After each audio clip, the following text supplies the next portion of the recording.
Assalamualaikum warahmatullahi wabarakatuh. Selamat sejahtera untuk kita semua. Salam pencerahan. Filosofer sekalian, dimanapun berada, hari ini kita akan berbicara sedikit tentang konsep moderasi beragama. Selama ini kita sudah sering sekali mendengar tentang moderasi beragama, di mana Kementerian Agama saat ini begitu masif dan gencarnya melakukan proyek atau kegiatan penguatan moderasi beragama yang tidak hanya dilakukan di dalam negeri di Indonesia. Mulai bulan Mei kemarin, 2022 Mei kemarin, Kementerian Agama juga sudah mulai menawarkan konsep moderasi beragama ini di dunia internasional dengan tujuan menghindari orang beragama dari sikap yang terlalu ekstrem dan harus berada di tengah-tengah untuk menghindari lahirnya tindakan-tindakan kekerasan, tindakan-tindakan terorisme yang berakibat buruk atau berdampak buruk terhadap keharmonisan dan kedamaian kehidupan manusia. Filosofer sekalian, bicara tentang moderasi beragama sebenarnya adalah satu prinsip hidup yang sudah dikenal oleh masyarakat orang-orang terdahulu. Dalam mitologi Yunani kuno misalkan, moderasi beragama sudah dimulai dengan kata-kata Medan Agan. Nah, lebih lengkapnya kalimatnya adalah kata-kata dari Socrates, yaitu Gnoti Siauton Meden Agan, yang artinya kenalilah dirimu dan jangan berlebihan. Nah, kata-kata ini terpahat di kuil oracle yang sangat terkenal di Delphi, Dewa Apollo, di mana ini menjadi pegangan dan prinsip hidup orang-orang Yunani kuno dari ajaran Socrates ini. Nah, lebih lengkapnya kata-kata Socrates ini diartikan atau dipraktekkan oleh masyarakat Yunani kuno adalah dalam sekali filosofinya. Kalimat lengkapnya seperti ini: wahai manusia, ketahuilah dan kenalilah dirimu ini, makhluk seperti apa dirimu ini. Ingatlah keterbatasanmu, kamu bukan dewa, kamu fana. Artinya ketika kamu fana, kamu akan selesai di dunia.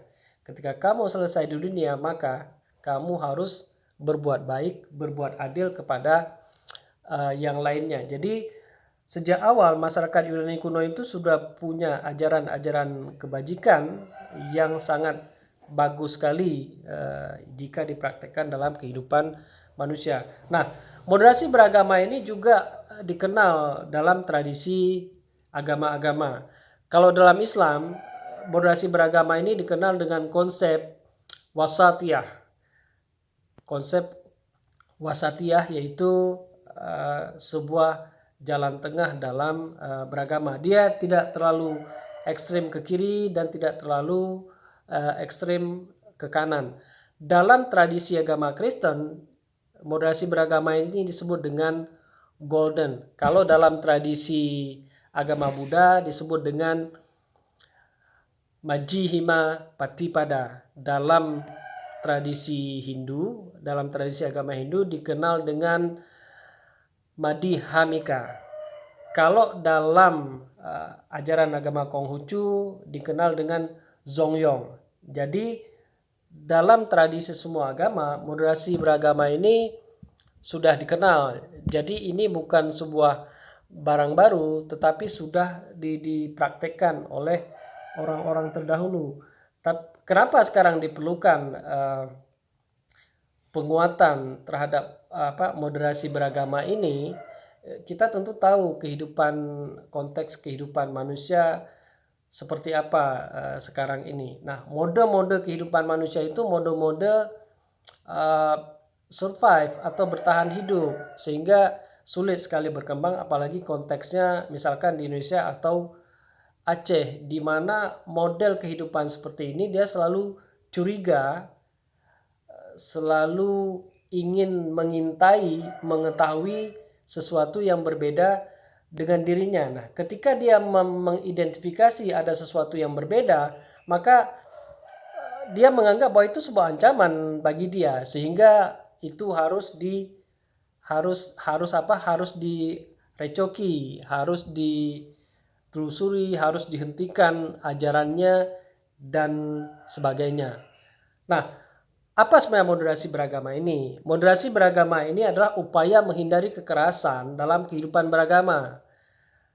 Harus dilakukan pengurangan keekstriman, pengurangan kekerasan bagi orang-orang dalam mempraktekkan agama, sehingga disebut dengan moderasi beragama, tidak disebut dengan moderasi agama atau moderasi Islam, karena sangat terkait dengan bagaimana cara seseorang beragama atau mempraktekkan agamanya. Misalkan Islam, bagaimana mempraktekkan dan merespon segala perbedaan dalam Islam dengan kepercayaan-kepercayaan yang lain, sehingga kehidupan manusia akan semakin damai, semakin normal. Jadi tidak boleh ada yang dominan sebetulnya dalam kehidupan beragama, sehingga semuanya setara, semuanya berada dalam ruang yang sama. Ini sebenarnya kan cita-cita sebuah masyarakat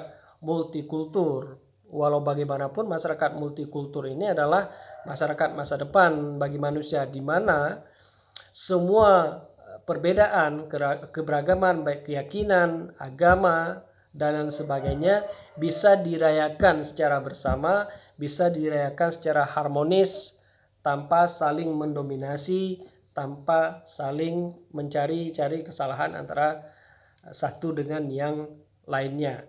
Sehingga kekerasan, konflik yang melahirkan kekerasan dan perusakan, kekerasan yang melahirkan pembunuhan terhadap manusia, penghinaan terhadap martabat kemanusiaan dapat dihindari. Nah, demikian teman-teman pada pertemuan singkat ini tentang konsep moderasi beragama. Pada pertemuan yang lainnya akan kita bahas hal-hal lainnya yang tentu akan sangat menarik sekali. Terima kasih semua. Assalamualaikum warahmatullahi wabarakatuh. Salam pencerahan.